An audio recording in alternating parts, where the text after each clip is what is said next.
परिचय। मुझे बहुत प्यास लग रही है। क्या तुम्हारी पानी की बोतल में पानी है? हाँ, ये लो। आह, अब मैं अच्छा महसूस कर रहा हूँ। आज आसपास हवा ही नहीं है। तुम सही कह रहे हो। आज बहुत उमस है। आज सुबह के समाचार में बताया गया कि आज मौसम उमस भरा रहेगा और बारिश भी हो सकती है। बच्चों, इस पाठ में हम वायु, जल और मौसम के बारे में जानेंगे।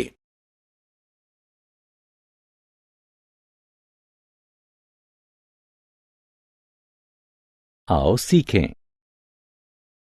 वायु और जल का महत्व बताना, वायुमंडल का संगठन समझना, जल चक्र का वर्णन करना, मौसम और जिन कारणों पर यह निर्भर करता है उसे बताना, मौसम और जलवायु में भेद करना।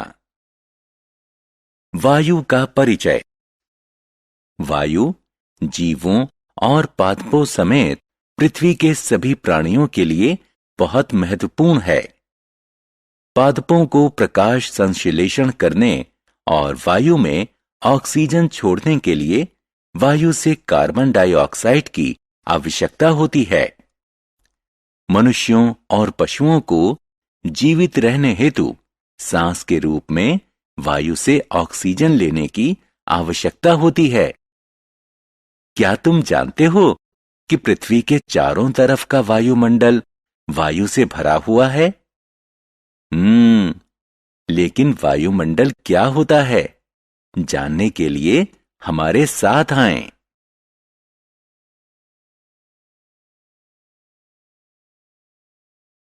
वायुमंडल का संगठन। वायुमंडल विभिन्न गैसों, मुख्यतः नाइट्रोजन और ऑक्सीजन के मिश्रण से बना है, जो पृथ्वी को चारों तरफ से कंबल की तरह लपेटे हुए है। वायुमंडल के बिना हम यहां जीवित नहीं रह सकते। यह सूर्य से आने वाली खतरनाक किरणों से हमें बचाता है और पृथ्वी को पादपों और पशुओं के लिए आदर्श निवास स्थान बनाता है।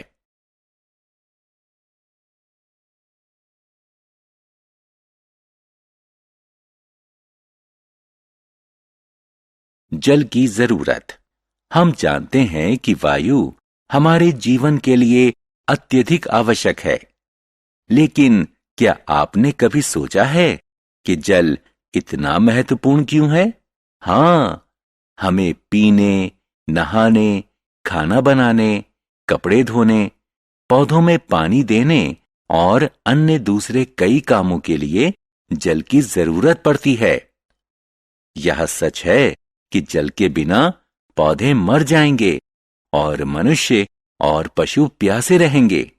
इसलिए बच्चों, जल की एक एक बूंद बचाओ और इसे बर्बाद नहीं होने दो। पृथ्वी पर जल। जल पृथ्वी पर सबसे प्रचुर मात्रा में पाया जाने वाला पदार्थ है। वास्तव में हमारी पृथ्वी का 70% हिस्सा पानी से ढका हुआ है। क्या तुम जानते हो कि पृथ्वी को नीला ग्रह भी कहते हैं? क्योंकि अंतरिक्ष से देखने पर पृथ्वी अपार जल राशि के कारण नीली दिखाई देती है।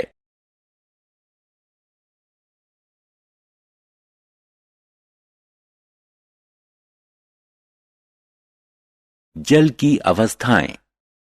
जल 3 अवस्थाओं में पाया जाता है: ठोस, द्रव्य और गैस। बर्फ, हिमकण और पाला जल की ठोस अवस्था के उदाहरण हैं। आपने नदी, झील, तालाब और समुद्र, बरसात और नल से आने वाले द्रव्य जल को जरूर देखा होगा। जलवाष्प वायु में मौजूद एक गैस है। आप गैस को देख नहीं सकते क्योंकि यह अदृश्य होती है।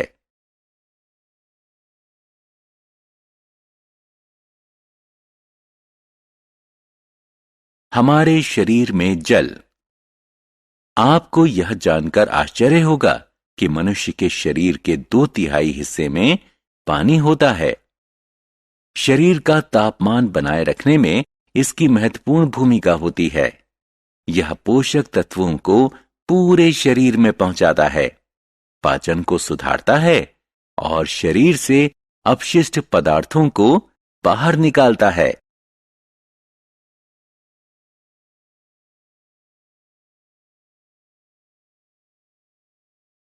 जल चक्र। क्या आप ये सोचकर हैरान हैं कि बरसात में सारा पानी कहां से आता है? वायुमंडल में सदैव एक निश्चित मात्रा में जलवाष्प रहती है। यह पृथ्वी की सतह जैसे समुद्र, नदी और झील से आती है। सूर्य की ऊष्मा पृथ्वी के धरातल पर मौजूद इन जल स्रोतों के पानी को गर्म कर देती है, जिससे यह द्रव्य अवस्था से गैस अवस्था में परिवर्तित हो जाता है। इस प्रक्रिया को वाष्पीकरण कहते हैं। वायुमंडल में ऊपर जाकर जलवाष्प शीतल हो जाता है और बादल बना लेता है। इसे संघनन कहते हैं। जब जल कण एकत्रित होने लगते हैं तो वो बड़ी बूंद बना लेते हैं और तापमान के अनुसार बरसात, बर्फ या ओले के रूप में नीचे गिरते हैं। इसे वर्षण कहते हैं। अंततः पानी जल स्रोतों तक पहुंचता है और एकत्रित होता है। आप देख सकते हैं कि जल लगातार धरती से वायु और फिर वापस धरती तक एक चक्र में चलता रहता है। इस प्रक्रिया को जल चक्र कहते हैं। इसलिए बच्चों, हमारे धरती से जल कभी खत्म नहीं होगा।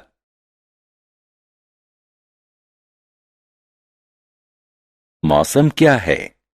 क्या आपने आज मौसम की भविष्यवाणी देखी? नहीं? मौसम क्या होता है? मूलतः किसी निश्चित समय और स्थान पर वायुमंडल की स्थिति को मौसम कहते हैं। मौसम कई कारणों जैसे तापमान, आर्द्रता और वायु दाब पर निर्भर करता है। आइए इन कारणों के बारे में जानें।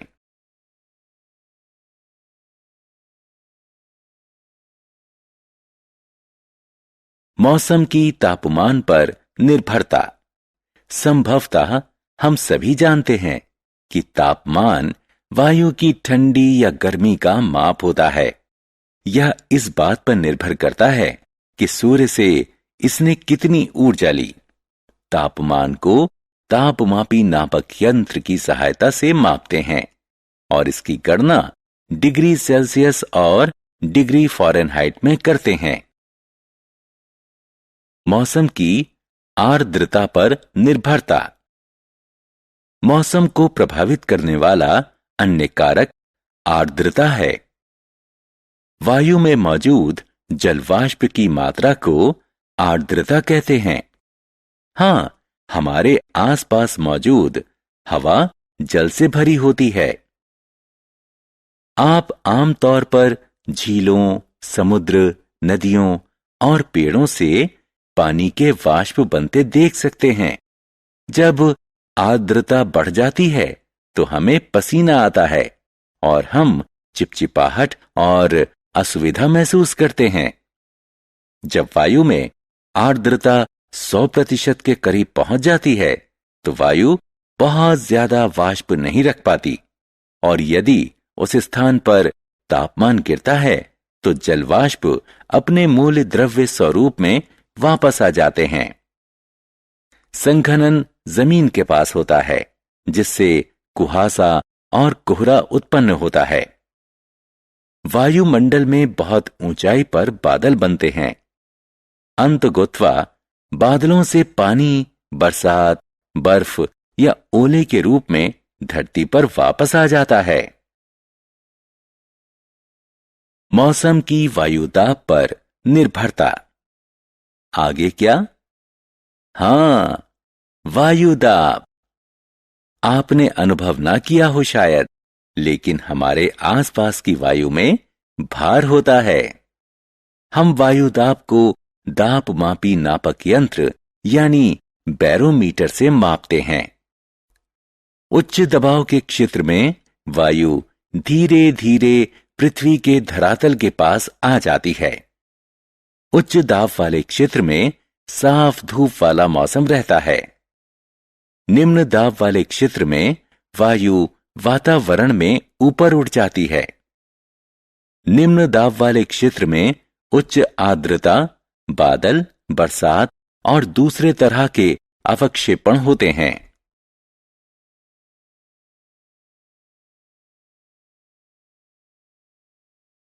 जलवायु क्या है? क्या मौसम और जलवायु एक ही हैं? नहीं। किसी क्षेत्र में लंबे समय तक रहने वाले मौसम से उस क्षेत्र की जलवायु का निर्धारण होता है। उदाहरण स्वरूप, भूमध्य रेखा के करीब के क्षेत्र में गर्म जलवायु होती है और ध्रुवों के नजदीक ज्यादा ठंडी जलवायु होती है। बच्चों, अब आप मौसम और जलवायु में आसानी से अंतर कर सकते हैं।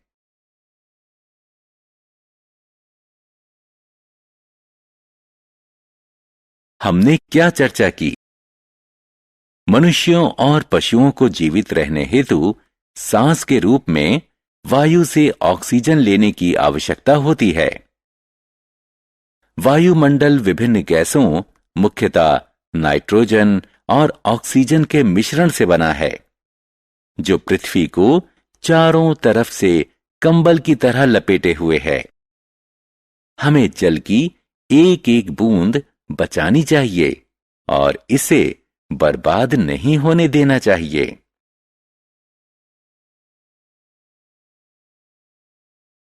शरीर का तापमान बनाए रखने में जल की महत्वपूर्ण भूमिका होती है।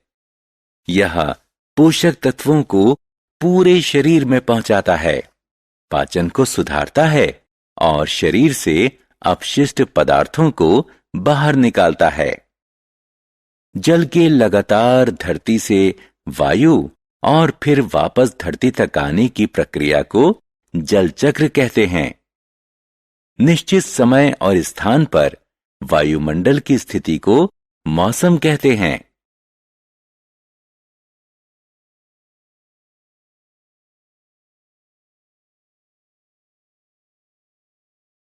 वायु में मौजूद जल वाष्प की मात्रा को आर्द्रता कहते हैं।